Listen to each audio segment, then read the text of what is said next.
Welcome to the New Books Network. Hi, and welcome to New Books in Genocide Studies, part of the New Books Network of podcasts. My name is Kelly McFall from Newman University, and I'm a host on the show. And today I'm thrilled to be talking again with Dan Stone. Dan is professor of modern history and director of the Holocaust Research Institute at Royal Holloway, University of London. And he's been gracious enough to be on the show at least a couple times before. And I'd invite you to go back to the archives to listen to those interviews. Today, we're going to talk about his new and widely praised book, The Holocaust, An Unfinished History. So, Dan, welcome to the show. Thanks for joining us again. Thank you very much for having me. So we've talked about this, you've written extensively on the Holocaust, extensively on genocide studies, and now you've decided to write maybe a broader synthetic history. Why now? What made you decide to write this book at this moment? It's a good question, and I suppose it has a critical edge insofar as there are lots of books about the Holocaust, right? Mm-hmm. So the unspoken question is, why do we need another one? And there are several ways to answer your question. The first is a personal one, which is I feel, as a historian, able to write this book in a way that I couldn't have done 10 or 20 years ago. But I think that's not good enough in its own right as an answer. The second question, the second part to the question is why now, in a broader sense. Yeah. And I think that's because in the last 10 years, the historiography has blossomed in all sorts of ways, in various directions. The methodologies and approaches that historians use are much more varied than they were even a decade ago. The access to sources in English, in particular, is extraordinary. The range of sources relating to the Holocaust from around Europe and beyond, in translation from every European language, is extraordinary. And thirdly, because history is never written in a vacuum, right? So we're always responding to what's going on in the world around us. The research questions that we ask don't appear out of nowhere. They're also shaped by who we are and the societies in which we live. And so the questions that we ask about the Holocaust now, I think, throw up different angles from just 10 or 20 years ago. And I guess over this conversation, we'll talk about what some of those might be. I feel compelled to ask the obvious question, which is, the subtitle is An Unfinished History. What does that mean? Good, thank you, because I'm glad you asked that now, because that follows logically from the first question, and it's a similar kind of answer in a way. And I mean it in two senses. And the first is a sort of, well, I was going to say an obvious one about the Holocaust, but it's not obvious. It's obvious in the sense that it follows from some of the new directions in the historiography. And that's to say that not in a strictly chronological sense, but in a psychological or a memory sense, the Holocaust didn't end in May 1945. Obviously, and we know because there's been a blossoming of what we might call aftermath studies, so studies of DP camps, of migration, of the relationship between Holocaust survival and human rights architecture in the post-war world, of the creation of Israel. And if you think about the huge literature that's been written on Holocaust memory, by which I also mean, for example, Holocaust trials from the 1940s onwards, Holocaust cinema, scandals over Nazis in the West German government, or Swiss gold, or former Nazis becoming president of Austria, whatever it happens to be, the Holocaust's afterlife is, I think, now also part of the history of the Holocaust. And we only have to think about what's going on today and the way in which Holocaust metaphors and allegations are thrown around all the time, with respect to Russia and Ukraine, Israel and Gaza, and other similar settings, that we know that the Holocaust is still a live issue. And so politically, culturally, emotionally, it's still, in that sense, an unfinished history. But I also mean, and this relates to your first question, that all history, I think, is contemporary history, in the sense that the questions that we ask about the past are always changing. And there's a kind of paradox here, which is you might think, and probably listeners to this series don't think, but I think in general, lay people might think, well, surely there's nothing more to say because there's so much written. But actually, the paradox is that the subjects on which we have most written are the ones that generate more questions. And so it's hard to get hot under the collar, let's say, with apologies to the relevant historians, about, let's say, canal building in the 18th century. I'm sure there's an exciting body of historiography on the subject, but it doesn't appear in the press, on a daily basis in the same way that issues relating to the Holocaust do, whether it's about looted art, in a provenance research, political statements, eradicating Nazism in Ukraine, etc., etc.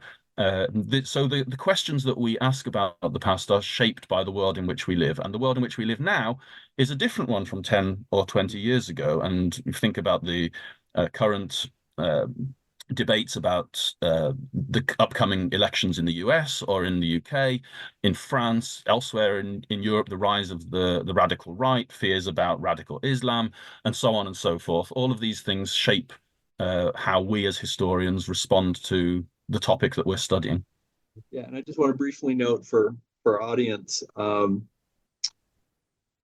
there's a very interesting and thoughtful chapter in this book about liberation and camps after the war that I'm just going to skip over here because Dan and I have talked about that about his previous book. And so here I will just remind people and urge them to go read his book about the liberation and the camps, or go back and listen to the interview. I want to be another kind of framing question. As I was thinking about your book, I was thinking about the way in which you straddle, maybe straddle is not the right word, but you are part of both academic disciplines of Holocaust studies and genocide studies. And as I've read, I don't know, this is interview 130 or 140 or something like this, I'm struck by how frequently genocide studies scholars use the Holocaust as an example, and how relatively rarely people who think of themselves as Holocaust studies scholars really employ or interrogate the insights of genocide studies. So I guess first I would ask if you think I'm right about that. But secondly, I would ask, as somebody who's in both, what kind of insights from genocide studies did you bring to this book? I do think you're right on the first point. Although I'd say, given the diversity of historians who know the Holocaust, that's probably less true than it was a few years ago. Fair point. So if you think about the increase in the number of people working on, let's say, broadly speaking, the Holocaust as a global phenomenon. So let's say Jewish migration to Shanghai or Mauritius or Bolivia, or think about the sort of post-colonial approach, which asks questions about the relationships between Jews as white Europeans arriving in places of colonial settlement, and what's the relationship between those people and the locals and the authorities and so on. Those are questions that in some ways pertain more to genocide studies than to Holocaust studies more conventionally understood. So there is, I think, a shift in that direction. Nevertheless, I think your claim is basically correct, that most Holocaust historians don't engage with genocide studies in the same way that genocide studies scholars engage with the Holocaust. I think that's true. I think it's also fair, I should say at this point, that although I used to be one of the editors of the Journal of Genocide Research for about 15 years, I'm not anymore, and I feel a little bit out of the loop where genocide studies is concerned. Nevertheless, I'm still involved to some extent, and I think it's quite a difficult question, because I've thought about this a lot over the years. Because in genocide studies, if you're a Holocaust historian, you are positioned in a slightly curious way, because there's an assumption that if you work on the Holocaust, that your view will probably be that the Holocaust is unique, it's different from other cases of genocide, therefore you probably don't really need genocide studies in that sense. And it took me quite a long time, I think, to work out that I could be committed to the idea of genocide studies and still consider myself a historian of the Holocaust, and that those two things were not in conflict and not necessarily uh, contradicting one another. So I would say that from genocide studies, I have an understanding of genocide as an unfolding process, as something that, uh, if you think about the old intention divorced historiography, the idea that a decision was made to kill the Jews seems, I mean, that can be disproven in any case empirically, I think. But from genocide studies, you learn that such a thing is really rather unlikely, because that's not how regimes work. And so that's one insight that I think would be quite useful. And I think there are many others in terms of, and this shows even in books like Omer Bartov's book about Buchach, for example, discussions about the relations between different ethnic groups, the tensions, the friendships, both at the same time, sometimes between different groups, and the way in which an occupying regime such as the Third Reich changes the dynamics of the relationships between ethnic groups. That is something I think that has fed through into Holocaust studies from genocide studies. Questions about how genocides end, about perpetrator violence, about sexual violence, about post-genocide, I was going to say reconciliation, but that's not the right word, post-genocide affairs in the broadest sense, I think all have shaped now many research projects being carried out by Holocaust historians. Let's look at the book specifically. And you talk in the introduction, and then at the beginning, toward the beginning of the book, you say that we need a return to ideology, especially regarding race. So how should we think about Nazism as an ideology, and about the way Nazism, or Nazis understood and talked about and had fantasies about race? It's a brilliant question, because again, there's no shortage of literature on Nazi ideology. Excuse me. That said, the number of studies that focus specifically on Nazi race theory and what race meant for the Nazis is actually not that large, even though astonishingly the literature produced by Nazis, not just in the 12 years of the regime, but before that as well, is extraordinarily large. Not just in the obvious sense of the newspapers like the Völkische Beobachter or Der Stürmer or whatever, but in everything that the Nazis touched, from school textbooks through to scientific treatises to the more mythical or mystical anti-Semitic stuff, the amount of material is astonishing. And so recent books like Chaputow's The Law of Blood, I think, is an important study, because it's one that's quite unusual in the sense that it takes the Nazi thinkers seriously. I think that's something that historians have been reluctant to do, for fear, I suppose, of granting Nazi ideas too much credence, suggesting that they had an intellectual tradition, being seen to be too close to Nazi ideas, and so on. And in that sense, Chaputov, and I think something I've tried to do in the book, is to follow the lead set by Aurel Kolnai in 1938. So Kolnai, who was a Hungarian Jewish convert to Catholicism, wrote in English. He'd never set foot in an English-speaking country, but he wrote this book in English, sitting in a Nazi cafe in Vienna, and he writes these letters saying what pleasure he was taking from excoriating Nazi ideas whilst being surrounded by Nazis. He wrote this book called The War Against the West, which is 600 pages or so, and it's still one of the finest studies of Nazi thought that there is. And his starting premise is we have to take the Nazis seriously and take them at their own word and engage with what they are saying. And Kolnai, he consciously echoed one of the chapters of Mein Kampf, where he titled, there's a long section of his book called Race and Nations, with the same title as the relevant section in Mein Kampf. And the understanding of race there is superb, because he shows that for the Nazis, race is not a stable or homogeneous concept. It's one that's being contested all the time within quite broad parameters. So, of course, the Nazis in general, let's say, think that race matters. that race shapes the world and the ways in which different peoples and different cultures have evolved and how they look now.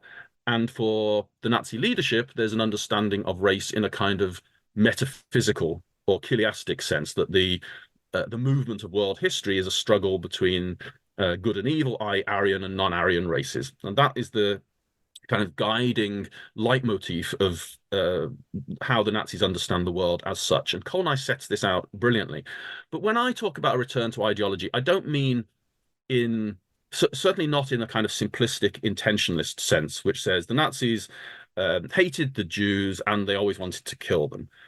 There is a kind of proto-genocidal dynamic, I think, inherent in Nazism, but it's not explicitly set out either in the Nazi Party program from 1920 or in Mein Kampf or in later statements. The functionalist argument that the Holocaust developed in an ad hoc, unpredictable way is clearly correct, and we can demonstrate that. But you also then have to take another step back and say, yes, but if you only take a functionalist approach, you don't see why the Nazis targeted the Jews in the first place. So you have to return to ideology in that sense. And again, it doesn't just mean ideology as a political program, but in the sense that was promoted by Alon Confino. So the idea of a Weltanschauung, or a worldview. This is the very air we breathe, as Goebbels put it. So that the racial ideologies then are not something that is simply a part of a program, but they are designed in a sort of metaphysical way to shape the way that the Nazis, and then by influence the German people as a whole, think about the world and their place in it. What I also wanted to do was to get away from, to some extent, the idea of race as a rational scientific process, because although, I mean, clearly eugenics is important to Nazism, the euthanasia program clearly is a eugenic project in that sense. The idea that Nazism is a form of Darwinism or a scientific racism, I think, is only half of the story. And for me, the power of Nazi race thinking lies in the fact that it's not about, when it comes to the Jews, it's not about simply saying, oh, these people are subhumans, they're unesthetic, or they're damaging the race somehow. That's the argument that applies, I think, to the Roma, to the disabled, and to other groups of people. But the Nazi leadership, at least, understand the Jews, again, in this kind of metaphysical sense, as a threat to the Aryan race. And so it's here Nazi race thinking becomes a paranoid conspiracy theory. And it's that paranoid conspiracy theory that is driving, I think, a lot of what the Nazis think. So one of Kolnai's critics, Eric Fergelin, who wrote also another very fine, though philosophically demanding study about Nazi race thinking, also in the late 1930s, he defines at one point Nazi race thinking as a system of scientific superstition. And I think that's brilliant. I cite that in the book, and I think it sums up exactly what I'm trying to say. So there is a kind of scientific basis for Nazi race thinking in the sense that the Nazis put a lot of money into racial research being carried out by biologists and anthropologists and geneticists and so on. But the very premise of that research is one that is fundamentally unscientific and is simply a belief in not just the existence of race, but in world history as the struggle between Aryan and non-Aryan races. I'm flipping through you and I talked a little bit earlier about the fact that I'm interviewing Daniel Firestein later, and he writes in his new book, I'll find it eventually, that we need to think of genocides not simply as in terms of what you are erasing from the world, but also in the terms of the world you are trying to create through that erasure. And so what does that mean in terms of this Nazi imagination and Nazi ideology? What do they imagine the world will be once they have erased this Jewish presence? I like that question because it pertains to the very concept of Holocaust. So we often hear people say that the term Holocaust is inappropriate because it's originally a name for a sacrifice, and that this is therefore not an appropriate way. This kind of quasi-religious way of thinking isn't appropriate for thinking about the slaughter of millions of people. But in fact, I think from the perpetrator's point of view, that's exactly what it was. And so the sacrifice of the Jews was precisely intended to redeem Germany. So Nazism, Nazi philosophy of history is a Heilsgeschichte, so a salvation history. In other words, that the elimination of the Jews will bring about the redemption of Germany and of the Aryan race. And so what that looks like is that's harder to say, because I don't think that's set out particularly in Nazi blueprints for the future. But you have this notion of a utopian vision where the Aryan race will be able to flourish without the machinations of the international Jew seeking to destroy them at every turn. So in other words, I guess you're left with a kind of picture of harmony and beauty where everybody in these beautiful villages created by Himmler in the occupied East. You make the point that you refer to the way that I'm using slightly different words here, but anti-Semitism kind of permeated German cultural lives. And you say that historians have not yet, this is quote, taken the measure of this radical shift in German cultural life. So why did it matter that Germany is drenched in anti-Semitism, and how does that reshape the way ordinary people imagine their lives and their future? Well, I think one of the things that tends to get forgotten in certainly the way in which Nazi Germany and the Holocaust are taught in school here in the UK, and I think perhaps in the US to some extent as well, is that Nazi Germany was a dictatorship. And it's hard for school kids these days to imagine a world without the internet, without access to information, where there's only one official point of view. And I think that's, in answer to your question, first of all, you have to imagine that a society, a dictatorship in which there are no other points of view, and that anyone who tries to voice one has to do so extremely carefully because their safety is at risk. So first of all, everything is drenched in anti-Semitism because that's what the Nazi leadership believes. I don't think, I mean, here I would, of course, take my distance from Goldhagen. I don't think that there's some kind of innate or genetic reason why Germans are anti-Semitic. The chapter on collaboration in my book is designed to move away from that sort of argument.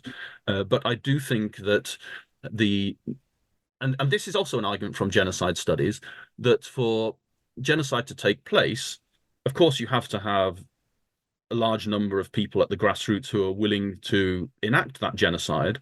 But what really matters is the leadership. And the Nazi leadership, the small stratum around, by the time of the Holocaust and the rise of the SS, so Hitler, Himmler, Heydrich, Eichmann, the WVHA, the whole RSHA apparatus that controls security and police and terror in Nazi Germany, these are the people in control. And for those people, they genuinely believe that the Jew is a world threat, that the Jew is trying to destroy the German race, and so on.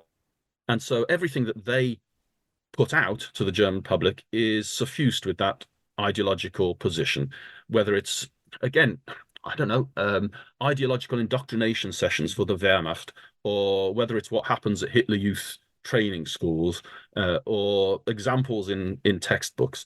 Absolutely everything is drenched in this position. And it matters because there is no alternative. And so for people to escape from that perspective is really difficult. Yeah, you ask us to kind of flip our perspective on this period from 1933 to 1939, and you write that many people have spent a lot of time and words and effort reminding us of the fact that anti-Semitic policy is gradual and moves incrementally over time. Your point is the opposite, that if you look at this in terms of only a short 5 or 6 years, the change is remarkable. So can you say a little bit more about that and why you think it's important? Well, this comes back to your first question, I suppose. This is a kind of response to getting older. That when I ask my students this question, they will say, yes, of course, it's a gradual process.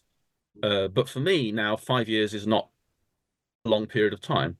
And so I mean, last 5 years feels like 5 minutes. Yeah. So I think for people who were living through the 1930s in Germany, and of course a lot more discomfort than we're living in now. They're continually being bombarded from the moment that the Nazis come to power with this slew of legislation, so that by 1936, 37, it's perfectly clear that the Jews already are removed from mainstream German society. They're dependent on themselves. They're particularly, and this is also a very important part of the historiography that's become more prominent. The Aryanization process has completely removed Jews' ability to support themselves, with some exceptions. So the richer Jews in Germany are able to hang on longer, but they're then, of course, having to support their poorer co-religionists. And so I think this is something that actually happens extremely quickly, because there isn't a day where you can take a breath and say, all right, now it's going to stop, because this slew of legislation is just ongoing. It's a kind of tsunami of stuff that's being delivered every day. You cite Dirk Moses, again, bringing a genocide studies person into this dialogue, as writing that the genocide of the Jews was, from the Nazis' perspective, a subaltern genocide. For those who haven't read Dirk, what does that mean, and how does it change our perspective on the Holocaust?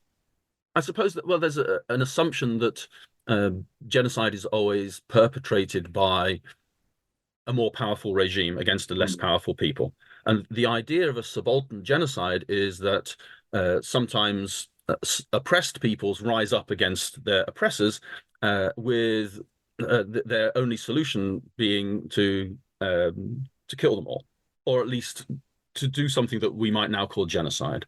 And I guess this stems from the Haitian Revolution, and other similar anti-colonial uprisings that we might now regard as genocidal. The case of Nazi Germany, it's clearly, I think, objectively speaking, not a subaltern genocide, in the sense that the German people are not oppressed by the Jews. What's important is that the Nazi leadership, again, believes that they are. And so the Nazi leaders think, because they think of the movement of history as this struggle between Aryan and non-Aryan, and because they believe that the international Jew is somehow seeking to destroy the German people, that in the wake of the First World War, in the wake of the Great Depression, the chaos in Germany is attributed to the Jew, and therefore the Nazis see themselves as freeing themselves from this oppressive colonial rule of the international Jew. And it's important to be very clear. This is, of course, not in fact what is happening, but it is happening in their heads. But these are the people who are in charge. And so what's happening in their heads, I think, has a real world effect. Yeah, you point out, this was really interesting, you point out that this paradox between the weakness of Jews as compared to the Nazis' perception of the Jewish danger remained strong, or even grew stronger toward the end of the war. So how do we understand that those fears, that perception of Jewish strength increased at exactly the moment that in reality it was weakening? Because the Nazis were losing the war. And from the Nazis' point of view, who was in charge? The international Jew. So if you look at the Nazi propaganda, I mean, from the very start, but particularly towards the end of the war, and Jeffrey Herf's book is on the Jewish enemy is good on this, that it becomes more and more shrill, more and more violent, because there are threats of the revenge of the Jew against the German people, to try and maintain a sense of cohesion and support for the regime. But who is to blame? Churchill, Roosevelt, Stalin, all of whom are being held in puppet strings by some hidden hand of the international Jew somewhere, who controls international finance, communism, the liberal democracies, the colonies, and so on. And so from the Nazi leadership perspective, they may have killed lots of Jews in Europe, but somehow the international Jew still remains strong. It is apparently paradoxical that when the Nazis deport the Jews of Hungary in the spring of 1944, it's perfectly clear that Nazi Germany will lose the war. But the military war and the war against the Jews are not, I think, distinct in the Nazi mindset. They are the same thing. And so even if they can see that militarily they will sooner or later be defeated, the idea of killing the Jews somehow is a contribution to the war effort. And this will often lead then directly to a discussion about the resources that Nazis used and whether the Holocaust was a distraction from the war effort. You point out what a small percentage of the resources that were available to Germany were actually devoted to the mass murder. So how small was this percentage, and why do we tend to think that it's much bigger than it was? Well, again, because I think people tend to differentiate the military war and from the war against the Jews. And for the Nazis, the two were the same. And so there's an assumption that, well, if Nazi Germany was losing the war, why did they devote resources to killing the Jews? First of all, because the two things were not distinct in the Nazi mind. And secondly, as you say, and as I point out in the book, in actuality, the amount of resource used to kill the Jews was vanishingly small. So I don't have the exact statistics in my head, and I borrowed them from Peter Hayes, who has a fantastic analysis of the Nazi railways. And he shows that this does not include the Holocaust by bullets, but if you look at the number of trains that were used across Europe to deport Jews to Auschwitz, it's a tiny fraction of one day's railway traffic used by the Reichswehr, or by the German, the Deutsche Bahn, in any given day. So it's really, and of course it's spread across several years. So it's really a tiny number of trains, and to add to the horror for those being deported, of course, they were the least important traffic on the railway system. So one of the reasons why it often took so long for people deported, even from places relatively close to Auschwitz, such as Budapest, to reach Auschwitz, was because trains would sit in sidings for hours on end whilst military transports passed first because they had priority. The same is true generally of the Holocaust. And I also mention this in the book, that when you look at, we have this idea of Auschwitz as the apogee of modern design and functionality and so on. Actually, the death camps were thrown together for the most part. Yes, of course, the entranceway to Birkenau has this kind of modern Bauhaus design, grand entrance. But really, the rest of it, we're talking about wooden barracks and scavenged material from local villages. Yeah, I hadn't occurred to ask this, but so a little bit of background. As listeners know, I take students to Europe, and in the past, I've often taken them to Auschwitz. This past summer, our university was not willing to pay the additional insurance costs to go to Poland, given the conflict in Ukraine, and so we went to Mauthausen instead.